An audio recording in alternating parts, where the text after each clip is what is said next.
Ready? Okay. We are here, Shoebox Conversations, our second one with Aviva Diamond. Welcome, Aviva. I'm glad Also, to be here. you're welcome. Also joining us, Shelley Silverio and S. Volley Osborne, also known as Sam.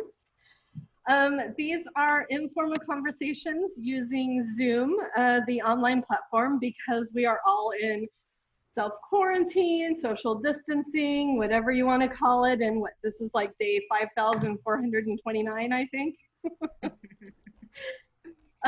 So, Aviva, what have you been up to? Oh, Lord. I've been doing a lot of art. I have been just, doing a lot of making sure my groceries are safe. I know that sounds crazy, but everything takes so much time. The stuff that comes from Amazon, I clean it, then I sequester it, then I clean it again.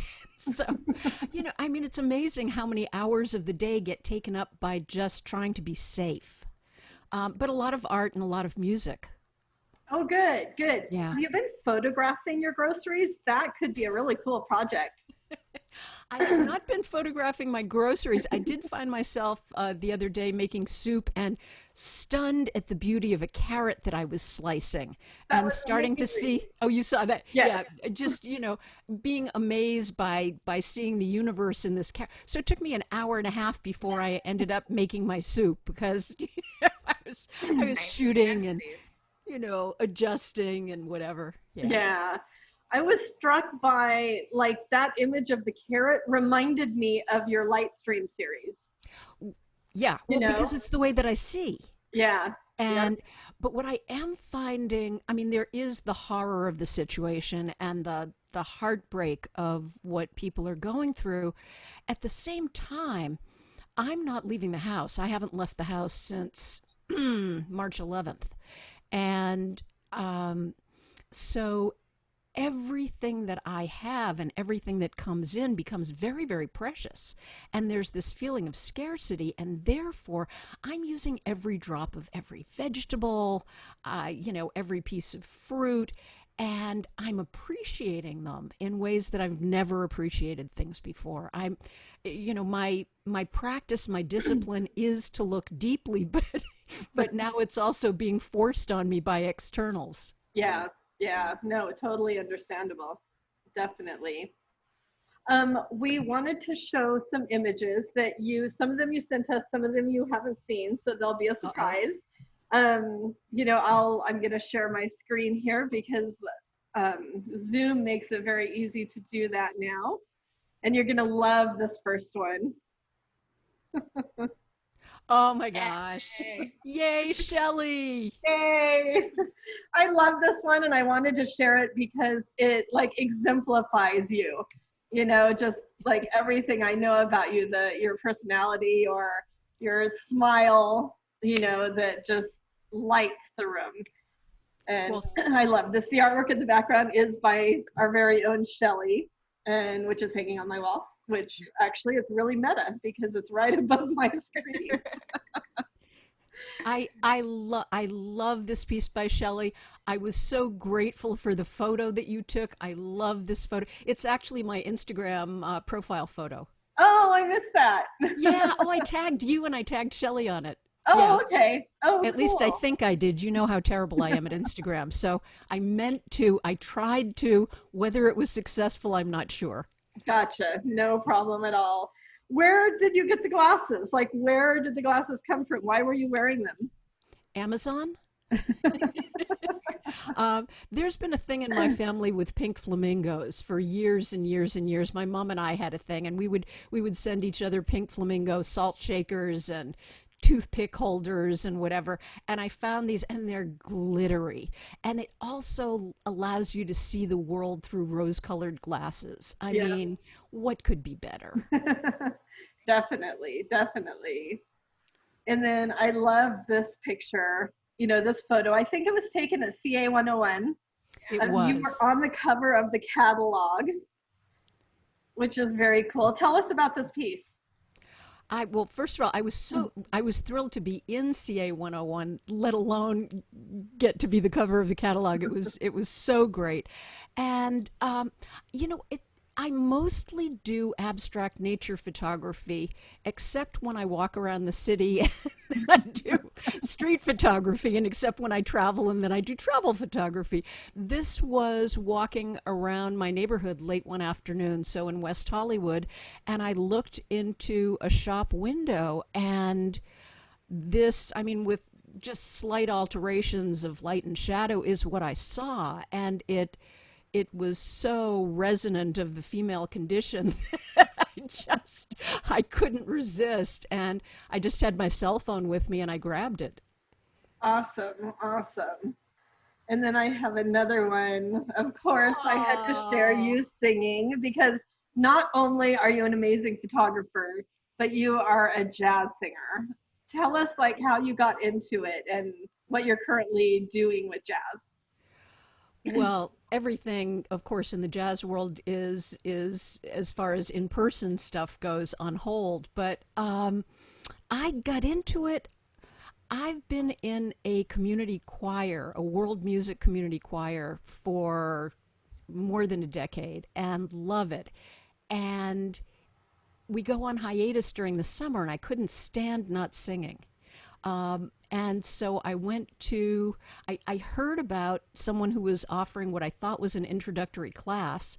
And her name is Kathy Siegel Garcia. She's one of the bright lights in the jazz world. And so you two would really like each other. She is totally community minded. Anyway, she started this thing, and I showed up, and we went around the room, and everybody talked about what they had done in the jazz world. And one person said she had 3 CDs out, and sang at all these fabulous places, and everybody else was on the same level. And then it came to me, and I said, I never sang jazz, I never held a mic, and I started crying. And I started walking out of the room, and she said, "Come back." And she was very patient, and I was horrified at the sound of my own voice. But gradually, over the past 5 years, I've been learning, and I really do love it. The people are amazing and kind, and I thought they'd be judgmental of someone who started so late in life and thought that she could, you know, try to jump in, and instead everybody just opens up their wings and takes you under them, and the kindness is really amazing. Wow. You not only sing jazz though, but you also organize this like Friday night, jazz get together. Well, I was lucky enough to get a gig. I yeah, lucky enough. I wandered around my neighborhood for 4 months looking for a place where I could sing, knocking on door after door after door, and finally found a place. And there are so many people who are amazing who don't have gigs.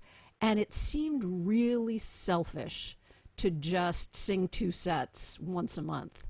And so I decided that all I need to learn and to practice and to grow is to sing maybe 5, 6 songs. So I decided to highlight one other singer per month, a different singer every month, and then also have a jam at the beginning and a jam at the end. So that way the whole community gets to have fun and gets to be showcased. That's awesome. That's awesome. You'll have to definitely share with us when we're done social distancing, and when those come back. So that way everybody can go in here. Well, it's been the second Friday of every month at Sal's on Melrose, and here's just hoping that Sal's on Melrose keeps going and that at some point it's going to be safe for us to come back. Definitely, definitely. Cool. And then let's see. So that brings us to the show that is currently up at Los Angeles Art Association, your solo show. So tell us about the show. It was up a week before all of a sudden everything got closed down. Exactly. So it was my first solo gallery show in Los Angeles, and I was thrilled beyond belief. At least we got to do the opening. That was Yeah. great. It's called Lightstream, and it is,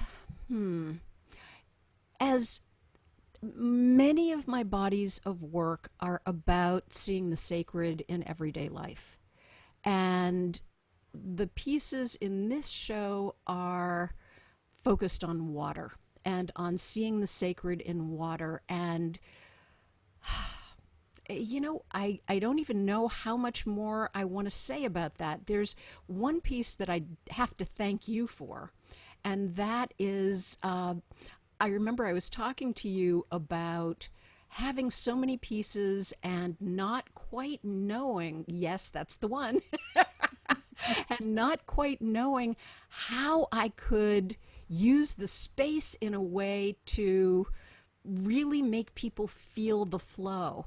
And you talked about the idea of doing a grid, and I went to town with it, and started playing with which images would flow together and how I could make it work. And now I actually like this piece. I see this as one piece, and I like it better than the individual works. So thank you so much for that. You're welcome. Something that strikes me about this is, so you've been doing the call and response with Mickey Tong, and you've talked about how he's taught you a lot about Photoshop. But you've already been like, I mean, these photographs are amazing. And do you use any Photoshop or any manipulation in these photos? A huge amount, yes. So I started this series about 5 years ago. I was sitting on a beach I was sitting watching the waves in Newport Beach, and I was meditating, and suddenly the crashing waves looked to me like stars and nebulae. I started seeing and feeling the whole universe as I was meditating and gazing at the ocean. And then a short while later, I was at a meditation retreat in Oregon and had the same experience. And this is from that series. As I was looking at rushing streams. And so I started taking more and more shots and going deeper and deeper. And yes, sometimes I work on a piece for 2 to 6 months, and sometimes actually even longer. So yeah, I do a lot of work in Photoshop, but I do it with painting with light and shadow. So what I was doing with Mickey was more learning how to do masks and how to do layers. That's an area I've never touched. But no, this is it's actually a combination of photography and painting. I use the camera as a paintbrush anyway. And then I'm just augmenting the light and the shadow and and blocking things out so that what you get to see comes as close as I can make it to the original experience of my meditation as I possibly can have it be. And they're very peaceful and calming, and but you can also feel the energy. So they're definitely meditative. I think I have a couple more here. You're like Hokusai, you know, type wave, which is, I love the different textures and that value between the black and white. Just beautiful. Thank you so much. One of the things that really thrilled me at the opening was that so many people were coming up to me and saying that they saw their dreams in looking at the images, Oh, or wow. that they felt their own spirituality in looking at the images, and that what they saw that and they would stand there for a really long time, which made me beyond thrilled, because you know how people usually just and they're moving along. And people were saying that they saw different things and that they saw their own personal mythologies and their own personal beliefs, and that that what they were seeing changed every time they looked or as they looked more deeply. That's something that I really hope for. I love ambiguity. I love when something isn't just one thing. I Yeah, want you to be able to live with something and have it grow with you. very cool. Here's another one. And this is a perfect example. You know, I mean, I know it's water, but it also like reminds me of a night sky.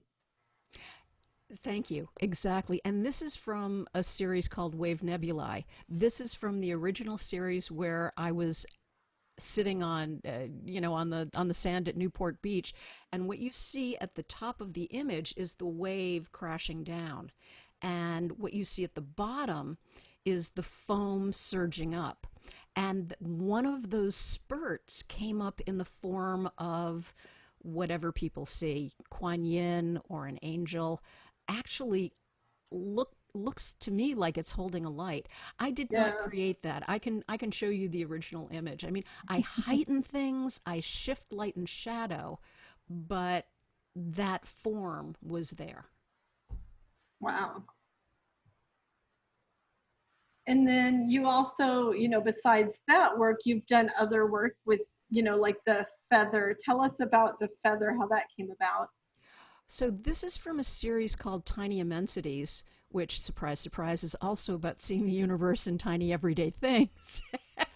And, um, I remember it was a couple of years ago. I don't remember the exact date on this, if it was the beginning of 2019 or the beginning of 2018, but we had been in a drought for a really, really, really long time.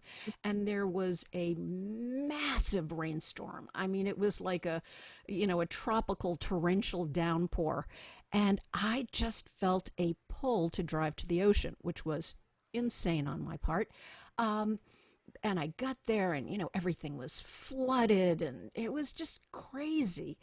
Um, and for just a moment, the sun came out, and it had a strange angle on this seagull feather that was on the sand. And you can't really see it from this photo, but if you see the actual piece close up, the light was sparkling on the sand, and it looked like stars. It Oh, looked wow. as though this feather was sailing through the cosmos. And I don't know, it just really hit me. And as usual, I was too lazy to have my real camera. I shot it with my, and it's kind of sad because I still have an iPhone 6S. But It you know works though. Hey, you and use what you have. therefore I do a lot of work in Photoshop. but yeah, I really like this piece, and it's been in a number of shows. I think I have, oh yeah, actually, here's a detail or a closer up image of it. You could definitely, you get an idea of the sand and the To me, stars. there's a divinity in light. I mean, there's something about certain kinds of light that just resonates with my soul. Doesn't it do it for you? I mean, it gives me hope. It changes everything for me. And that's when that happens, I want to be able to communicate that with other people. I want to be able to share it. Definitely. Look at cats. I mean, they know. Cats laying in like the streams of light or the sun. They'll find a sunspot anywhere it is. Exactly. Exactly. And then I found this on your Facebook, I think. We're coming up into your series of birds, but I was intrigued by this piece. This was actually taken. You are so intuitive. This was taken the same day as I took. Um, As you, so oh, you kind of cut out as you took the feather. it was the same day as I took the feather Oh, shot. wow. I Wow. I was walking on the beach, and yeah, I also got this massive double rainbow. I mean, over Santa Monica. It was one of those days. But Hmm. there were two women who had gone out in the middle of this rainstorm, and they were mourning, and they were tossing flowers into the ocean. Oh, wow. And after I took this shot, and then afterwards, when they had paused in their reflections, I approached them and asked their permission to, I said I had taken the photo, I showed it to them, and I said I will destroy it if you want me to, because I try to do that whenever I possibly can. You just don't want to intrude on people's privacy. You want to always ask permission. And they were fine with the shot, and they said that it was the anniversary of a friend's passing. Oh, And so they were in mourning, but the woman on the left just broke my heart. And that image stuck with me, and so I removed everything in the image except for the two of them. yeah, it's a very beautiful piece. Thank you. But Ooh. yeah.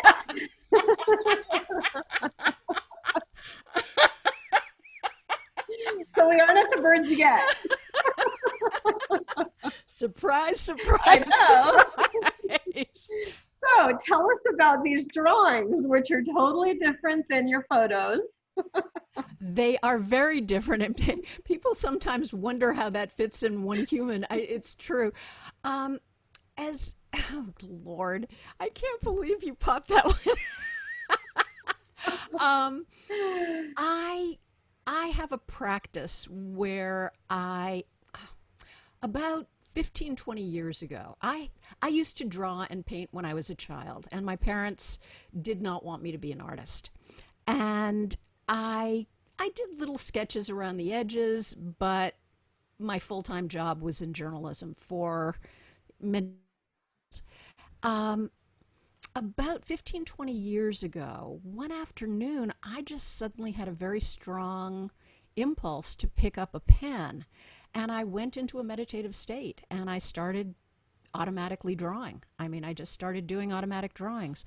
And since then, I do that kind of as a practice, but I tend to be a little bit shy about sharing them.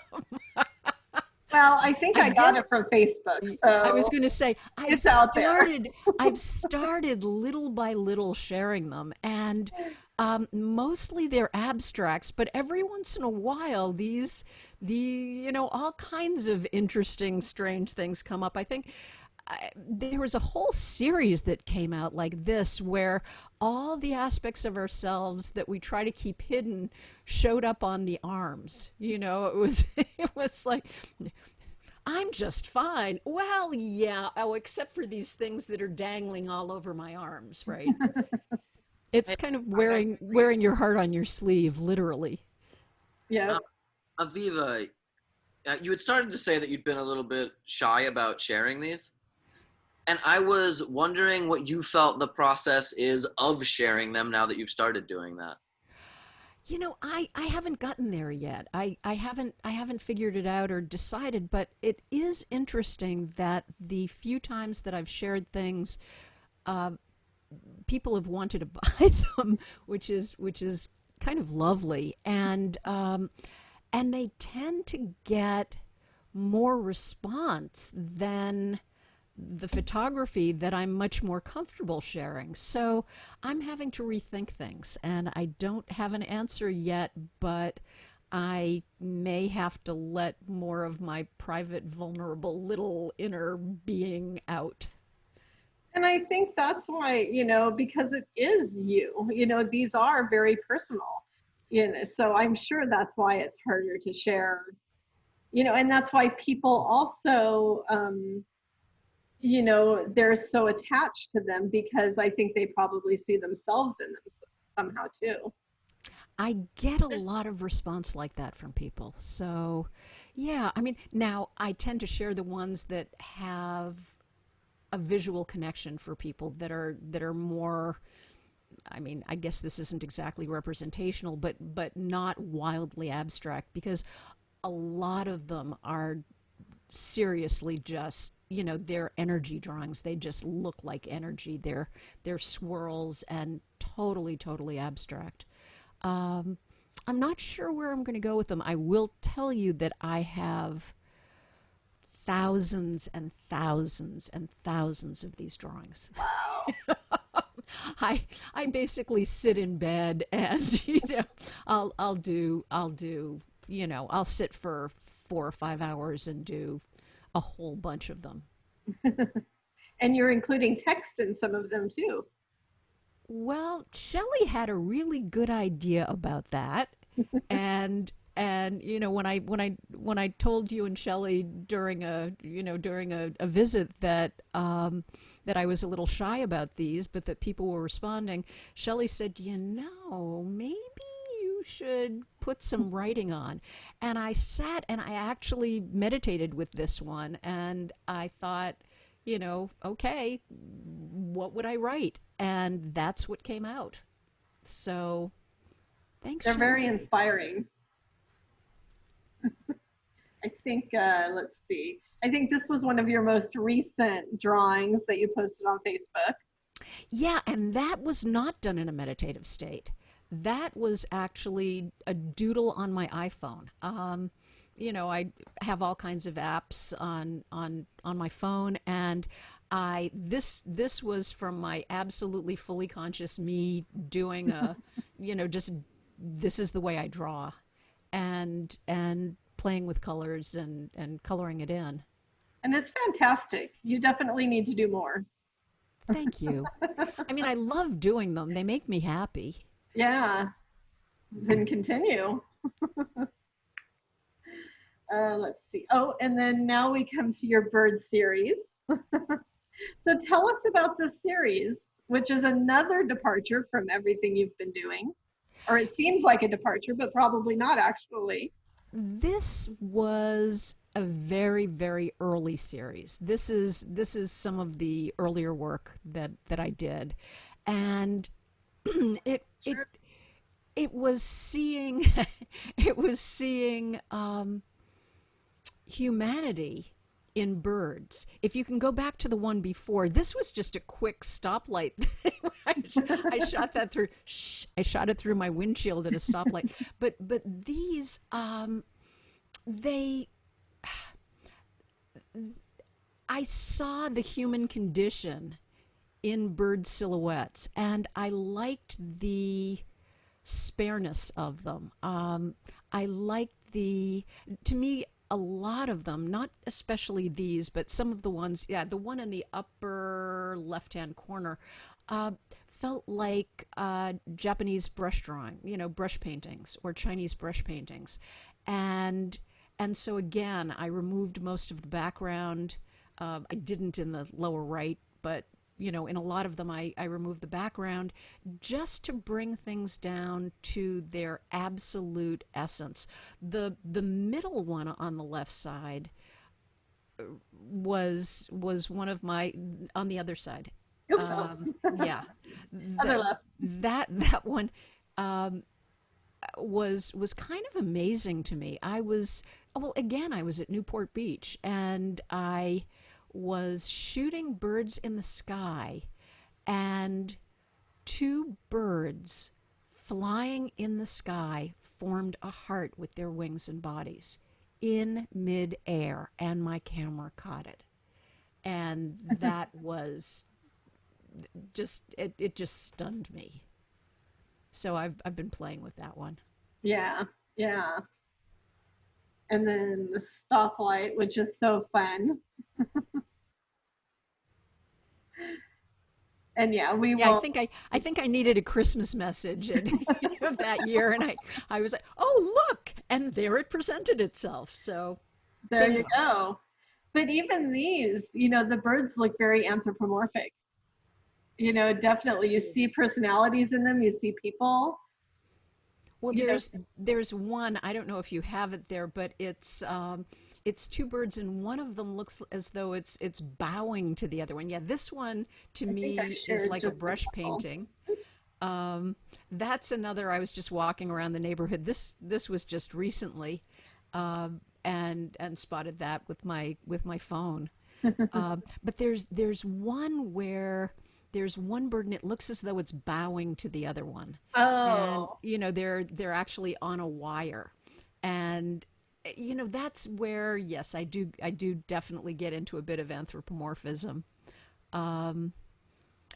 It's the second one down on the right-hand side. Oh, okay. I didn't know you very well. I think I took this photo at Art Share. You did? Yeah. I think it was like early on in knowing you. Mm. Well, it was early on in my showing anything to anyone. This was really early stuff that I did. But yes, the second one down on the left, also absolute conversation, right? Yeah, yeah, definitely. Yeah. And then I love this one. That's a conglomeration that you just shared recently, I think. Yeah, that was, maybe 6, 9 months ago. I was just fiddling around. I saw that there was I didn't know how to do masking or layers in Photoshop, but there was a little thing where you could sandwich in an app on my phone, and I started playing around with how that might work, and kind of I I don't know. It was a day when I think there were a lot of people who were posting that they were depressed.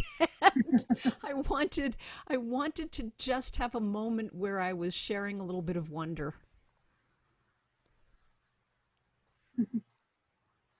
Um, and then your most recent work, I think, is from Perceive Me, which is the exhibition the project that I put together. So I know we talked about, and I can't remember if I have, no, I don't. I thought I was going to put in a picture that I took of you shooting me in your garden. But I know you normally don't work with figurative work. So how was that for you? Well, first, thank you so much. First of all, that show was so brilliant. I think it opened everybody's hearts and minds and got us to see people in a different way and see ourselves in a different way. It made me confront my own body issues. It I think makes everybody confront their prejudices, their cultural craziness, all of that kind of stuff. So you did an amazing service to humanity with that. As far as that day went, I was so nervous about that day. I could barely have moisture in my mouth. I didn't know you all that well. And I mean, it was so, I remember, really not knowing what to make of it, how to prepare any of that. And you showed up, and I remember looking at you and saying, do you need me to get undressed too? And you just looked at me like, what? I said, do you need me to be naked? And you said, why? I said, well, isn't it a power thing? I mean, is it okay for you to be naked and for me not to be naked? And you were just peeing in your pants, and you said, you never went to art school, did you? I didn't say that. I was like, but I had never, and you were so comfortable. And the main thing about that day was that I had so much fun. Me And too. I remember I got over the awkwardness in about a second and a Yep. half. And it was like, Christine, don't move. Just don't move, and then, screaming epithets of don't move, you know. You're like, oh my God, wait, right there. Oh my God, light, oh my God. I think you were saying other choice words, but we won't say I was saying many choice words, which I love, because the shadows on your form were so gorgeous. And of course, every time you laughed, the shadows shifted. And I loved all these really abstract forms, but I also knew that you wanted things that were more representational. So I went for that. The reason that I chose this one, the beauty of your form and the symmetry of your form and the sculptural nature just did me in, and the luminosity. I actually worked with this a lot to have that light shining out of you that always shines out. It just stunned me. But the other thing was the ambiguity of it, because you were saying very clearly, perceive me, look. and at the same time, you were squeezing your fingers so tightly that the blood had rushed to the tips of your fingers. And so it was, please see me, please don't see me. Please look, please don't look. And that just, it just broke my heart open. Well, and I love about both of these that you took. I mean, especially this one too. It goes back to the feather. It goes to your carrot. It goes to the light waves. You're taking something, so delicate. I don't want to say small because I have a big nose, but you're taking a detail, and it's just like you see the profile, but it may not be a face. There's something else there. And I know this was shot with your cell phone, wasn't it? Remember, we were wrapped up. We were going to leave. You had been putting on your clothes, and the light shifted and it hit your face, and I had already packed away my camera and all the lenses and all the whatever, and I remember saying yet again, don't move, please don't move. And I just picked up my cell and grabbed this, and then I worked with it in Photoshop because the thing, one of the many things about you is that your vision is so clear. And this, to me, shows a lot of that vision. That's a mask. Ask Shelly and Sam. They're like, it is? No. How do you get to clarity but working through all of the other stuff, Well, it was also that, one of the reasons that you wanted to do this show, unless I deeply misunderstood, was, body image and all of that, and size. And here what we see is your delicacy. We see your strength, and we see the unbelievable delicacy combined with strength and vision. All those tiny hairs and, just the beauty and the ambiguity of expression of your mouth. So there are so many things going on here that it just really touched me. Well, and your talent, brought it out. Just the beauty of the profile and the light and shadow, and what you can see. I'm going to go back to your light streams. You see it in these images too, for sure. That's what I spend so much time working on, is how to make that light pour out. How to, in a flat two-dimensional object, how to portray the luminosity. So the show is actually, the show was only up for a month, but of course it kind of got left up when the gallery closed at Los Angeles Art Association. And as we know, it's still there hanging. Have you heard from the gallery? Is there are they going to extend it when we open up? Of course, I know there's so many unknowns out there, but. Yeah, I really have no idea. I would love if it were extended. The gallery closed right before we could do the artist talks. It wouldn't have been safe to do the artist talks. It's a small enough room. You just can't pack people in. But maybe there would be a way for us to do individual Zoom talks from the location when things do open up enough for that to become possible. I don't know. It may be that they decide that they need to get the stuff off the walls as quickly as possible and get another show up. It's really an unknown to me. I'm hoping that I might be able to have this show somewhere else. Maybe it could travel. Yeah, definitely. I'm going to go back to all of us. Before we end, I wanted to ask, do you have anything coming up or anything in the works?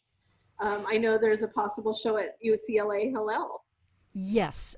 So the birds are scheduled for sometime this fall, depending on what happens at UCLA Hillel.